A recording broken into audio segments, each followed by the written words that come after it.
بخشیده می شود به سرگذشت یک دختر زیبا.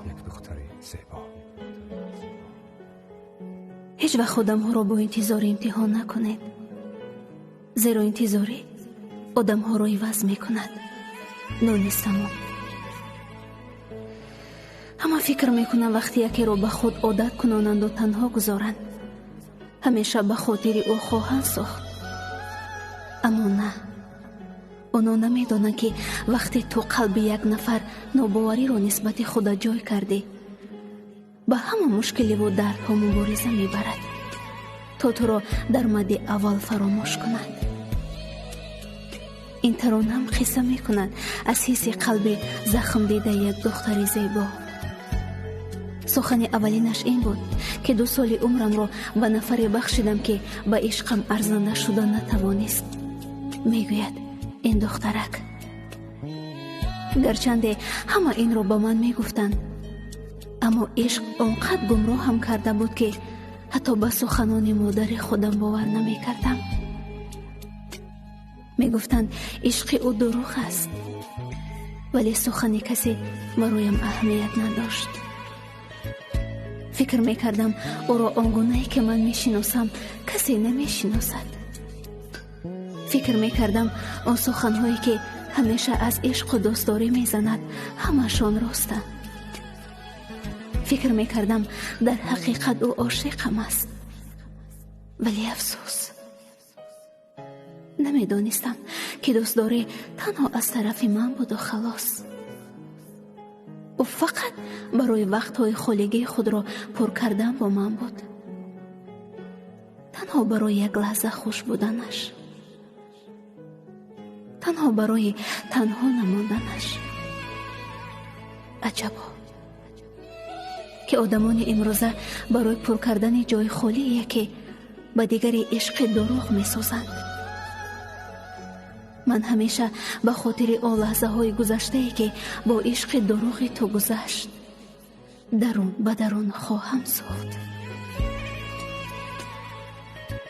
همیشه به یاد آن روزهایی که به هر سخنی ساخته تو باور می کردم، به یاد آن روزهایی که زیر پایت عشق پاک خود را پایانداز کردم، به یاد همه آن روزها می سوزم. خیلی سخت، خیلی با علم و جانسوز خواهم ساخت.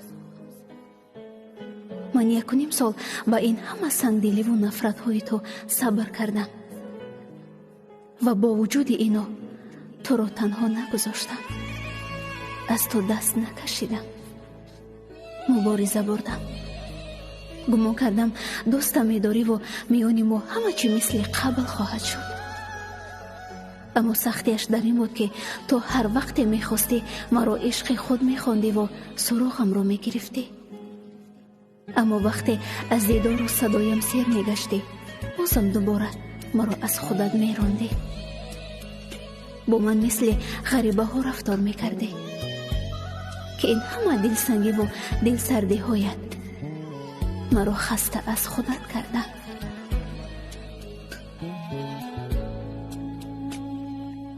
آخران روز جدا شویمون را اصلا فراموش نمی کنم، اصلا.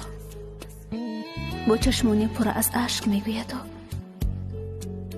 زیرا من با یک جهان عشق روزی به دیدار او رفتم، اما میانمان یک بحثی کوچک شد و همین برایش بهانه گشت و با حقارت ها گوشی را ترم خاموش کرد. گریستم، تلخ گریستم و همه اون سخنهایی که در بارش میگفتند پیش چشمانم یک یک نمودار گشتند. تو گوشم تکرار به تکرار صدا میدادند.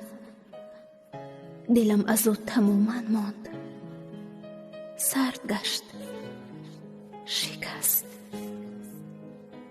به خانه آمدم که ناگه همان روز برایم خواستگارها آمده بودند.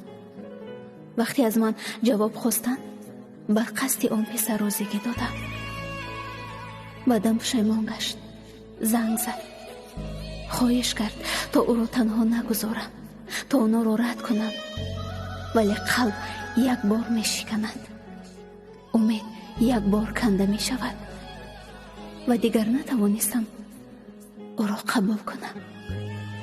زیرا من، پدر و مادر من در من آرزوهای زیادی داشتند که ارزنده‌شان نمی گشت با اون همه دروغ‌هایش.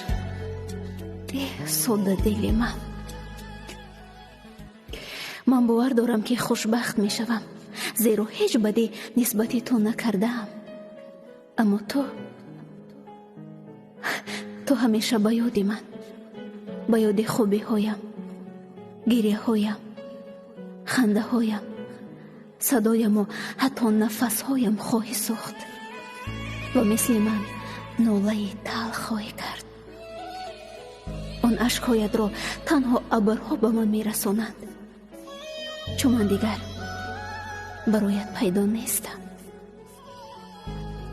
تو مرا برای همیشه از دست دادی.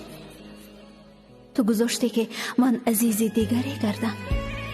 تو گذاشتی که من کنار دیگری باشم.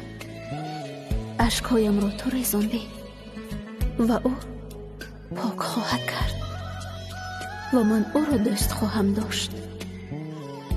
امروز این سخنها را از خود برایت یادگار میمانم، زیرا فهمیدم که کنار تو چقدر تنها بودم، چقدر غریب بودم. فهمیدم تا آن جایهایی که با تو بودم چقدر بی‌ارزش بودم، چقدر ساده من نه. کسی ارزش سادگی و مهربانیم را ندانست. واقعا پس چگونه کنار تو مانم؟ در این دنیا هر که به فکر خودش است. نمیدانم باید خوب باشم یا بد، سالم زندگی کنم یا در این دنیای دروغ دست و پا بزنم. چقدر در برابر بی‌مهرها سکوت کنم، چقدر احترام و حرمتم را نگاه دارم. لبخند و مهربانیم را تا کجای ادامه دهم؟ خدایا خستم از دنیا و از آدمان این دنیا. یگان کاری کن که بیایم نزد خودت. حداقل کنار دیگری هم خوشبختی رو هدیه هم گردان. اما باور دارم خوشبخت خواهم کرد آن مردی را که صاحب قلبم شد.